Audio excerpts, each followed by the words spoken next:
In UC-123, the Crossbone Vanguard begins attacking Federation colonies, and Seabook Arno and his friends are caught in the crossfire. Can Seabook Arno use the Gundam F91 to save his friends and his way of life? Hello and welcome to the Gunpla Network. As always, I'm the Spicer, and today's review of the Master Grade Gundam F91 2.0 comes to you courtesy of those fine folks over at Canadian Gundam. Canadian Gundam is your one-stop shop for all things plamo and Gunpla here in North America. With flat rate shipping to the US and Canada, a vast catalog that's restocked regularly, and a private warehouse option, they're going to have you covered for just about anything you're going to need. When you're checking out that vast catalog, don't forget to use the promo code Gunpla Network to save yourself 10% off.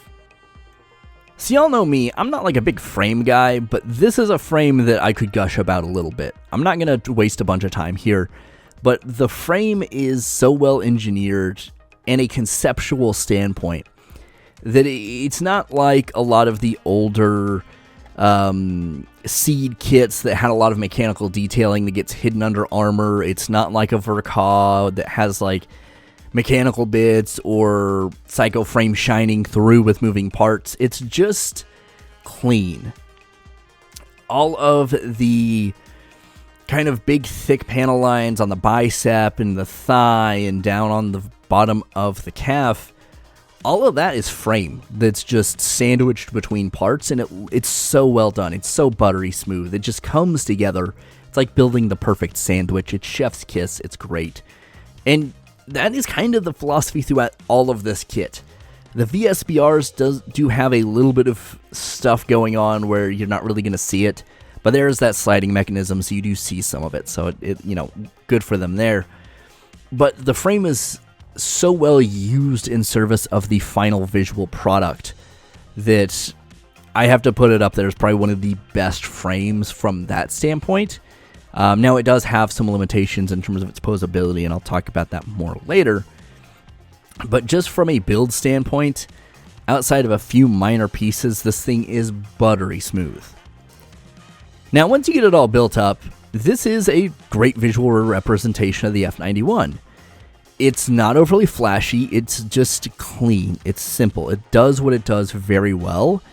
And it is the quintessential F91. Like, I know there's the 1.0 Master Grade, there's the high grade that's pretty good, and, maybe one day we'll get a real grade, but this is, for now, the definitive F91 in my mind. It is visually right on the money.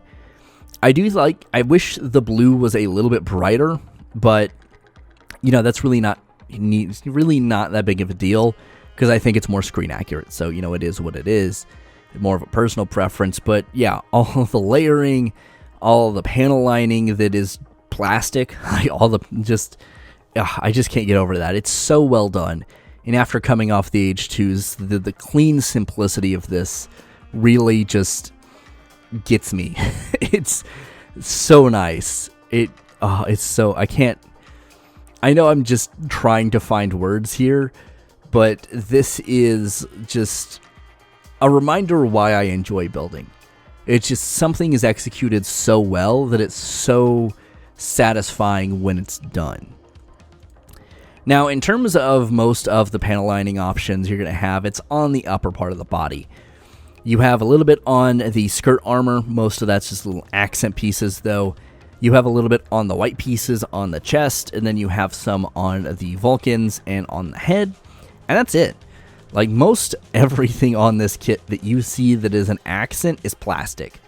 There are a couple of stickers that are not foils, and I'll challenge you to see if you can pick them out, because you probably can, but they blend in very well, and they match kind of the whole aesthetic of this kit.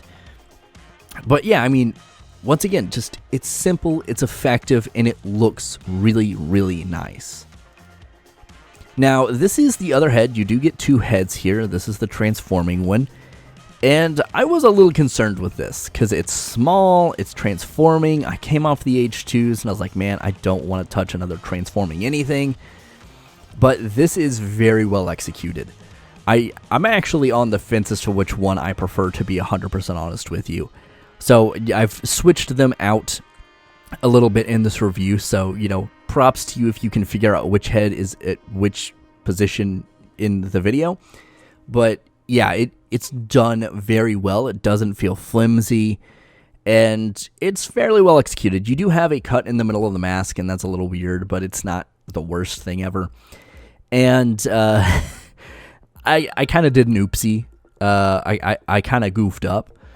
I dropped both of the clear head camera pieces that go on the top just behind the jewel for both of the heads. I did not find them. So you will notice that they're either very far back or they're behind another piece of plastic. So, you know, it is what it is, but I think it actually pulls off just fine. Like, looking at it now on my shelf, I can't tell. So now once you do get it all built up and in a pose, you can use the stand it comes with to strike a pose, and you can kind of be a little dynamic. This is where some of the posing problems come in, though. And I'll start at the bottom because the feet are probably the worst offender of this. They don't bend down.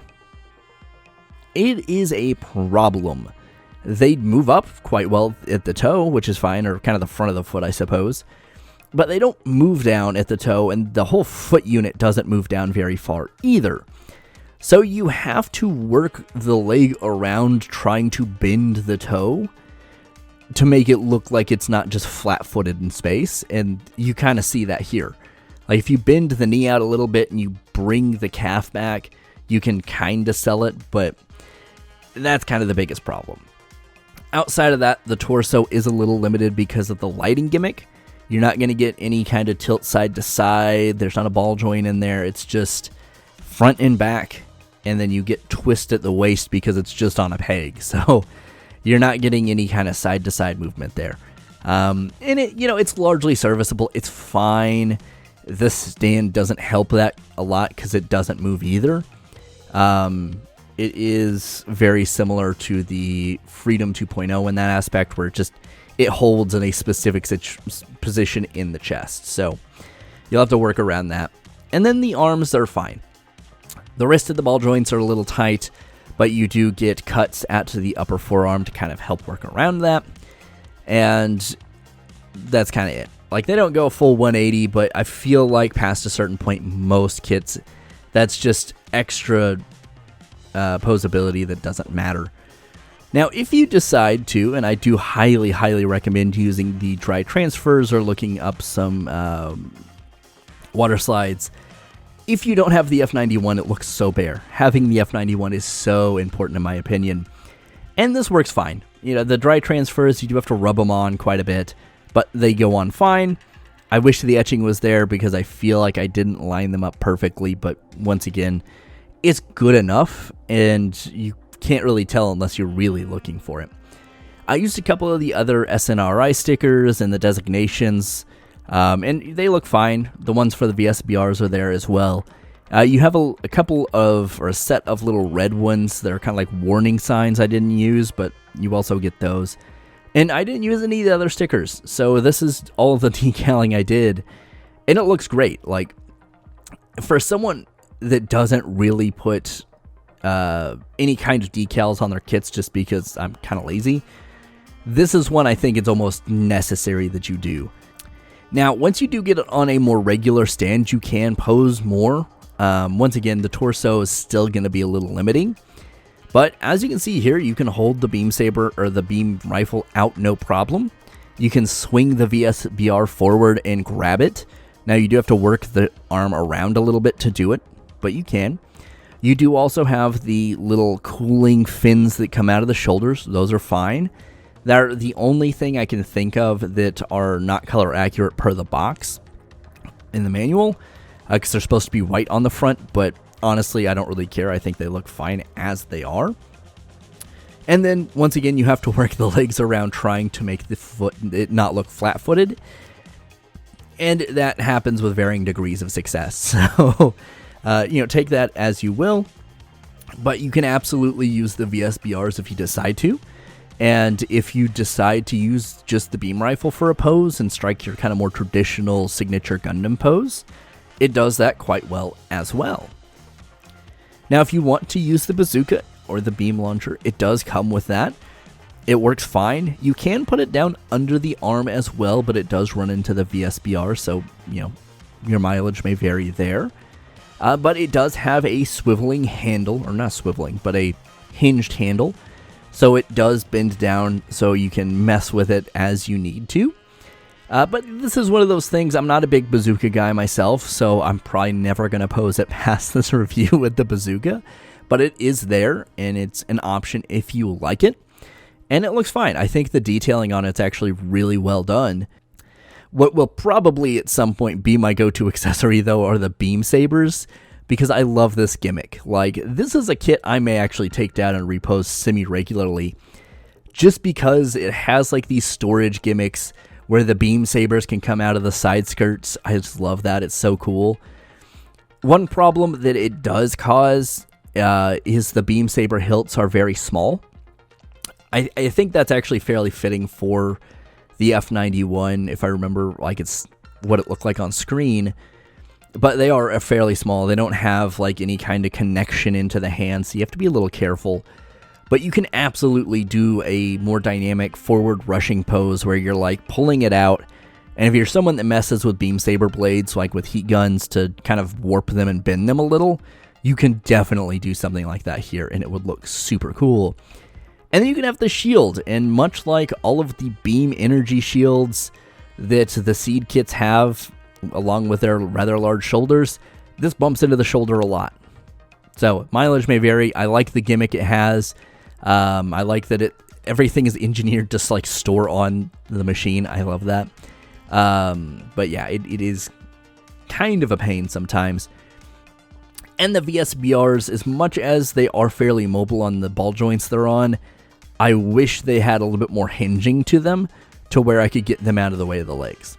And then if you want to use the provided stand in the lighting gimmick with some accessories, you can absolutely do a cool, like, double beam saber, I'm about to go in type pose, and the lights do help sell that.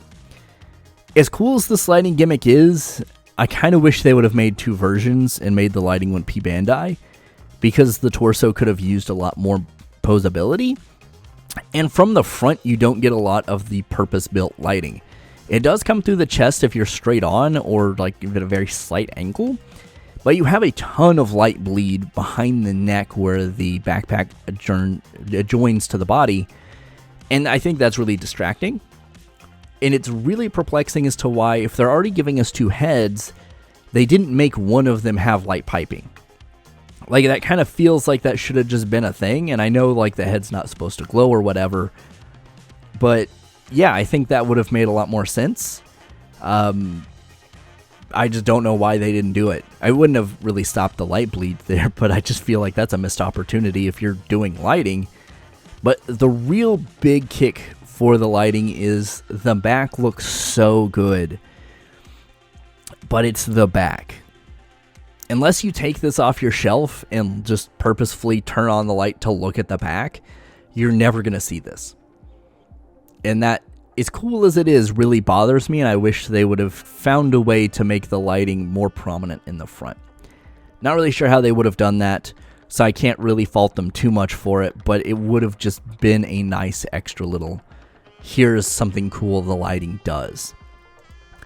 Now, in terms of comparing it to the rest of kind of the master grades and things I picked probably the worst thing to compare it to with the Verka new Gundam, because this is already a big boy.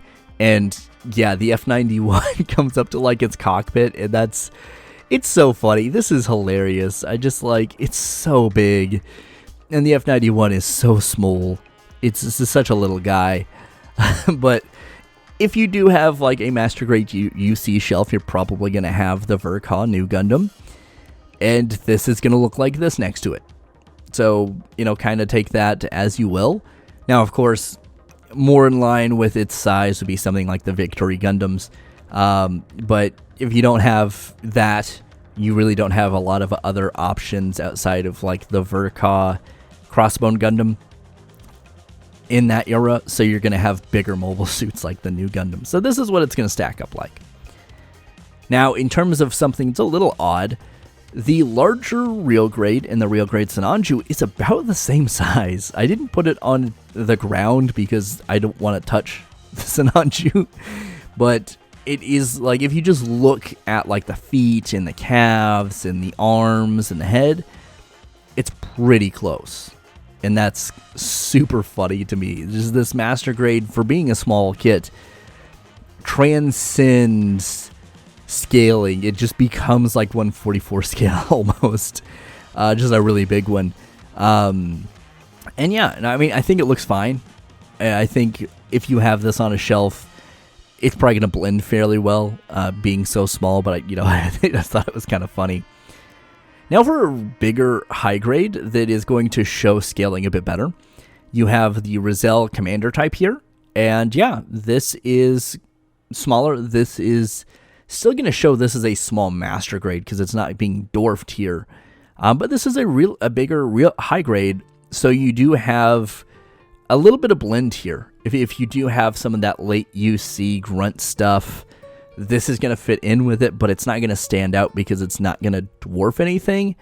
And outside of the red F91, nothing visually is really going to pop to hit anyone in the face. Like, it's not just grabbing people's attention.